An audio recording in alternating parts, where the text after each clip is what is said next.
Olá, meu amigo, olá, minha amiga, seja muito bem-vindo ao Momento da Saúde aqui no programa Encontre com a Vida. Que bom ter a sua companhia em mais uma semana. Segunda-feira estamos começando aí uma nova semana, que ela seja feliz e muito produtiva na sua vida e que você possa continuar cuidando bem da sua saúde. Você sabe que esse quadro foi criado porque nós estamos preocupados não apenas com a sua saúde espiritual, mas também física. E para você ter boa saúde, a gente tem boas dicas para você. E para nos ajudar nas dicas de hoje, nós estamos recebendo aqui um grande amigo, que é o Dr. Paulo Ferreira. Tudo bem, Dr. Paulo? Tudo bem, pastor. Eu agradeço o convite. É um privilégio estar aqui compartilhando essa mesa. Olha, privilégio é receber o senhor no nosso café da manhã aqui. É uma alegria recebê-lo. O Dr. Paulo é um grande amigo, já de longas datas, né? De alguns anos já. E eu tenho a satisfação de tê-lo conosco essa semana todinha para a gente conversar um pouquinho.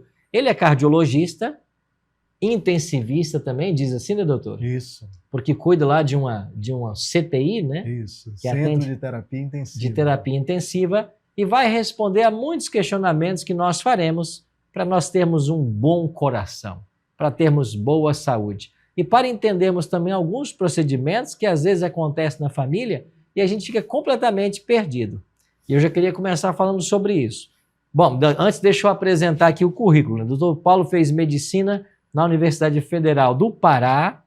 Ele se especializou em cardiologia pela Sociedade Brasileira de Cardiologia. Ele tem uma pós-graduação em terapia intensiva, que foi pelo Instituto Térsios, lá em Campinas, São Paulo. E hoje ele é o coordenador clínico do Hospital Adventista aqui de Manaus. Casa esta onde ele já serve por 29 anos. É um sócio do hospital aqui de Manaus. Doutor Paulo, eu queria começar perguntando ao senhor, a gente ouve falar muito em CTI, UTI. O que são esses departamentos dentro de uma rede hospitalar? Bom, o entendimento comum é de que o Centro de Terapia Intensiva, o CTI, na verdade passa a ser um sinônimo também de unidade de terapia intensiva. Porém, hoje, os centros de terapia intensiva estão se especializando cada vez mais em unidades. Então, você pode ter uma unidade de terapia intensiva neurológica, onde você vai tratar os pacientes neurológicos, concentrar os pacientes. E também ter uma outra unidade, como unidade de terapia intensiva cardiológica. Então, as duas unidades estariam compondo um centro de terapia intensiva. Mas, comumente, no Brasil, há uma certa igualdade de entendimento. Mas é um centro em que lá você vai estar monitorizando, acompanhando mais de perto o paciente, em qualquer condição do qual motivou ele para lá. A gente tem um certo receio quando ouve falar assim, fulano de tal foi parar no CTI. A gente tem um certo receio, parece que dali é uma ponte para a morte. É isso mesmo ou não? Esse é um dos entendimentos mais comuns. Mas, na verdade, o centro de terapia intensiva ele estaria num centro, num lugar em que você antecipa um suporte, um diagnóstico, uma conduta que possa exatamente prevenir de que ele possa se encontrar numa situação de risco de morte. Então, é importante que as pessoas entendam que o centro de terapia intensiva não é um lugar de morte, muito pelo contrário. É um centro local de resgate, de abrir possibilidade de que o paciente possa recuperar sua condição orgânica. Inclusive, deve ser, então, um local onde estejam melhor preparados para qualquer intercorrência. Sem dúvida. A equipe de terapia intensiva é uma equipe multiprofissional que todos devem ter habilidades, conhecimento, técnicas que possam garantir esse atendimento. Agora, quando é que uma pessoa deve ser conduzida para um centro de terapia intensiva?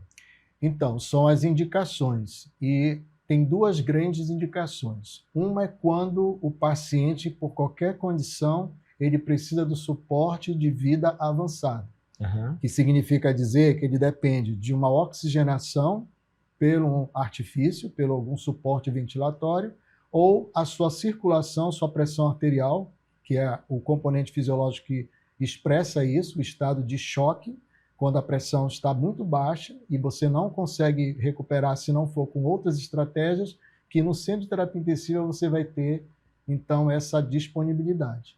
Então, você precisa oferecer, garantir esses 2 itens como principais: suporte hemodinâmico e suporte ventilatório. Essa é uma das indicações, assim, como chamada prioridade do tipo 1. Né? Ela é imprescindível para poder garantir a vida. A outra condição, que é essa, então, que a gente chama atenção, é quando o paciente ele não está nessa condição crítica, né, de instabilidade, mas ele poderá ficar se não for, então, monitorado e poder ter um diagnóstico antecipado, abreviado, para que possa prevenir chegar a esse extremo. Então, é a indicação que a gente chama de monitorização necessária para a prevenção de uma instabilidade crítica maior. Nesse segundo caso, ele já vai para uma unidade de terapia intensiva, mas como forma preventiva. Preventiva. Para que não avance. Isso, porque ele vai ser monitorizado. Aí vai depender, lógico, de qual seja a condição, vai estar voltado o tipo de monitorização que ele vai precisar. Agora, quem é aquele primeiro grupo, que eu falei a prioridade do tipo 1, ela é quando já é o paciente. Um exemplo, o paciente vítima de um trauma, de um politrauma, por um acidente de carro. Então, se ele, né, teve um comprometimento neurológico, teve um trauma torácico, ele, em consequência, vai precisar de ser entubado para poder dispor de uma oxigenação adequada para garantir sua vida, e a pressão arterial pode, naquele momento, não se sustentar, que é o estado de choque, e precisar de drogas que vão ali ser instaladas para garantir a vida. Essa é a condição da prioridade do tipo 1. A do tipo 2, dando exemplo prático, é quando o paciente é acometido do infarto, mas ele tem o seu diagnóstico e ele precisa ser monitorado, mas ele não teve nenhuma complicação relacionada ao infarto. Mas ele vai precisar ficar ali 3 dias, né, 5 dias, para ser monitorado se aquele infarto, de fato, vai evoluir de forma estável, ou que possa vir a complicar e ele já se encontrar num ambiente mais seguro, adequado para essa condição dele. Está bem. Obrigado, doutor, por suas orientações de hoje.